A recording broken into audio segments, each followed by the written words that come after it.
Okay, bismillahirrahmanirrahim. Assalamualaikum warahmatullahi wabarakatuh. So kita proceed for the next chapter, iaitu chapter 6B.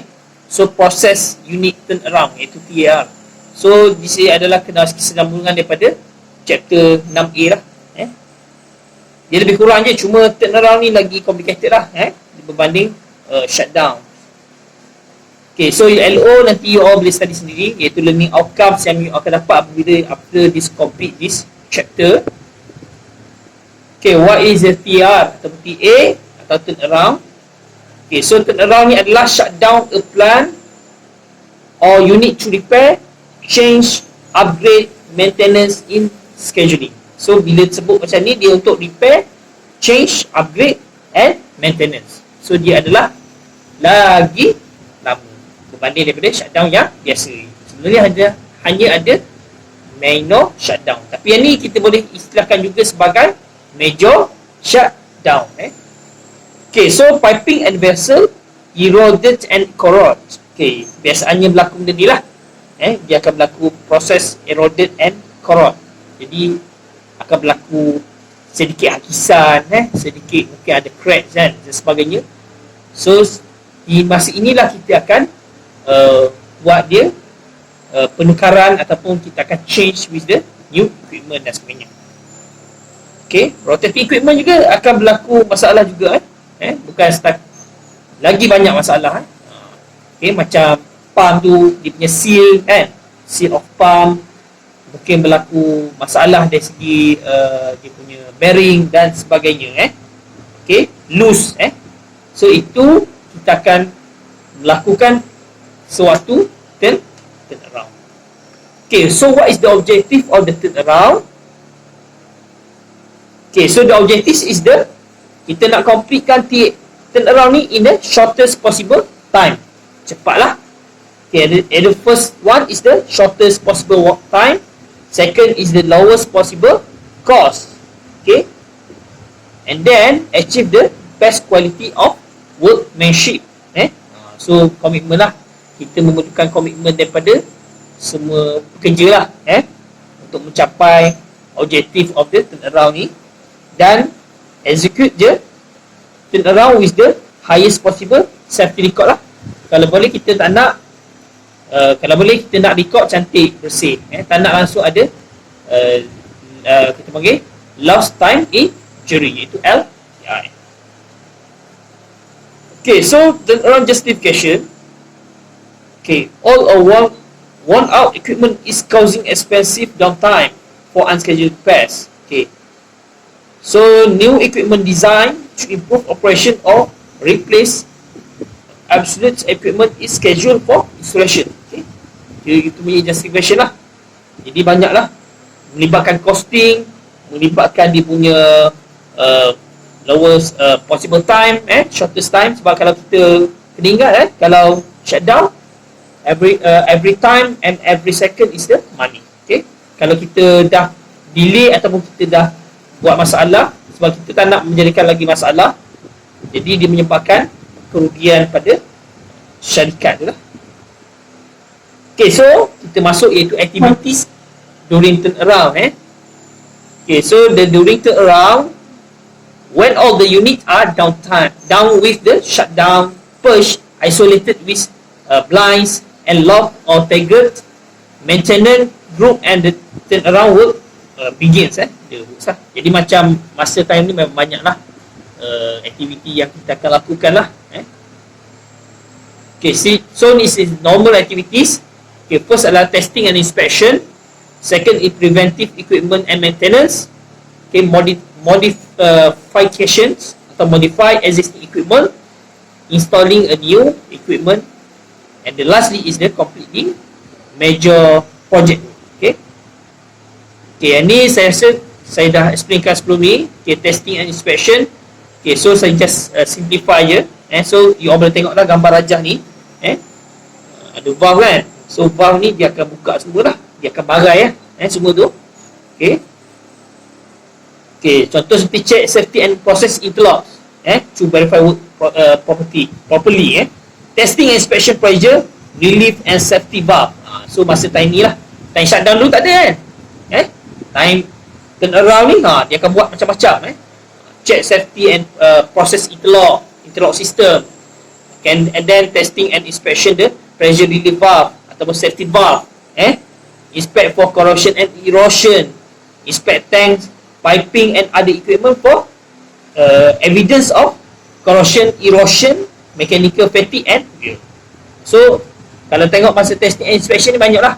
Jadi tugas-tugas sebagai quality QA QC memang masa time ni memang mencabar lah, dan juga engineer lah. Okay, so what is the preventive equipment maintenance? Okay, so preventing equipment maintenance adalah change the cumulator brushes in electric motor, bearing, packing, ring and other parts that wear with the time need to be replaced. Corroded trace in distillation tower and centrifugal pump with the problem lah, centrifugal pump. So pump tu ada banyak kan, ada centrifugal. Okay, so selanjutnya kita masuk iaitu modification of existing equipment. So modification kita modify. Macam saya cakap sebelum ni kan, dia modify kan equipment tu. Okay, first adalah changing the original design. Mungkin masa time tu kita akan buat design baru kan. Kita akan buat design baru, mungkin equipment yang sekarang tidak sesuai, atau mungkin kita nak menambahkan dia punya capacity of the production. Contoh daripada 20,000 nak jadi 25,000 kan, metric ton per year, per annum. So kita kena buat sedikit modification pada equipment dan juga pada steamer. Dan seterusnya adalah new technology. So sekarang ni kita tengok zaman sekarang nak ke arah IR 4.0 dan sebagainya kan. Macam-macam teknologi kan ada kan. Cloud system, apa lagi? IoT kan. Jadi kita kena seiring sejalan dengan teknologi yang semakin berkembang lah. Robotik, augmented reality dan sebagainya. Okay. Jadi equipment ni kadang equipment yang alat-alat kritikal instrumentation kan, macam-macam ada. Jadi kemungkinan kita kena guna the current teknologi yang diperlukan untuk control, iaitu untuk proses control lah. So proses control adalah the part of the critical part in the plant. Dan juga base current capacity. Capacity sekarang ni mungkin kita nak tambahkan lagi production dia daripada 20,000 ke 40,000 metrik per annum. Jadi kita terpaksa berdasarkan kepada capacity yang kita nak achieve lah. Okay.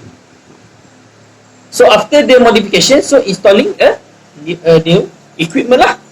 So new equipment is waiting on the site for a unit turnaround, so it can be installed lah. Jadi macam contoh alat tu daripada luar kan, jadi kita install dia, jadi kita akan ambil masa untuk kita install.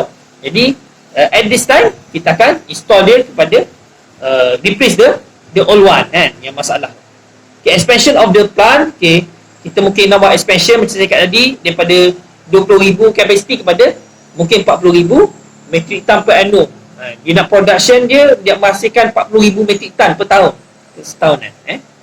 Kalau macam kilang-kilang plant petrochemicals, normally memang around 100,000 lah metric ton per annum kan. Tapi kalau macam refinery, perapisan, metric ton per day.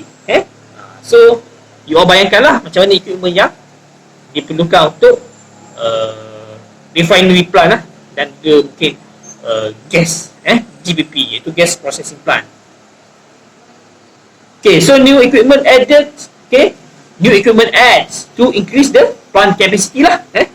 So jadi bila tambah modification, nak tambahkan lagi plant, scale up the plant, jadi kita terpaksa menambah lah the new equipment. Jadi cost yang ditanggung adalah semakin tinggi.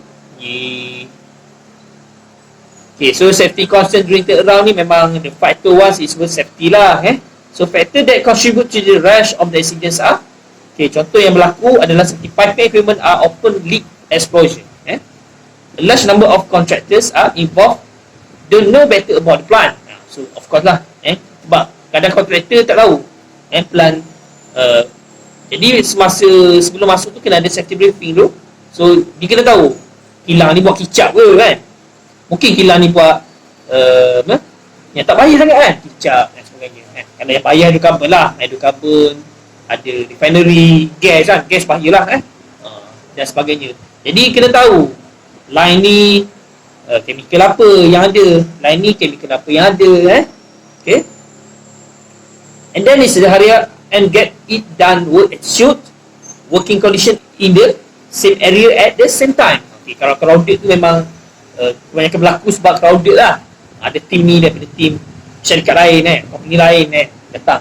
So diorang gathering in one place at this one time. Okay. Fatigue overtime. So yang ni okey lah kan, buat kerja overwork kan. Terlebih buat kerja. Nampak rajin, mungkin nak depan tunjuk depan bos kot, buat rajin kan. Jadi bukan salahkan dia kan, cuma buat kerja tu berpada-pada lah. Mungkin sebab fatigue, kelesuan, keletihan. Buat kerja sangat tu. Nak punabah, nak buka apa lagi? Nak buka macam-macam kan. Boat dan nak, bukan senang Okay, break.